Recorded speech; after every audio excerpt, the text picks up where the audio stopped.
I would like to congratulate CII and CBRE for organizing this conference, which has brought together experts from across the country, particularly South India, to exchange ideas, innovation, and knowledge on latest concepts, trends, technologies, and policy issues that can influence the business of real estate in the region. Today's real estate industry must adopt new approaches to address regulatory requirements, technological changes, and financial risks, while meeting the challenges of achieving sustainable growth. The title of the conference being Estate South 2013. I would like to mention that over the last 2 decades, Tamil Nadu, Andhra Pradesh, Karnataka, Kerala have grown exponentially. The driving forces for this growth were largely automotive, biotechnology, and IT sectors. The southern region today has 22% of the India's urban population. It contributes about 25% to the national GDP, and in the last decade attracts 15% of the total FDI in the country.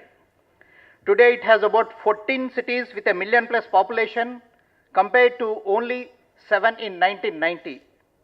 This rapid urbanization lead to challenges in infrastructure, urban services, which require immediate attention of police makers, city administrators, service and technology providers, and others to think of innovative solutions to the challenges unleashed.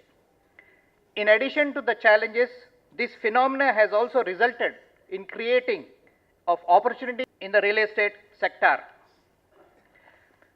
The dynamics of the real estate sector are complex, comprising of different stakeholders, comprising of builders, developers, architects, engineers, government, regulatory authorities, banks, private equity players, other financing agencies, property consultants, brokers, and finally the buyers.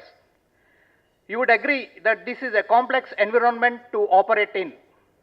When we see the aspects of people, process, organization, technology, and governance, we realize that some of them are intrinsic and the other extrinsic.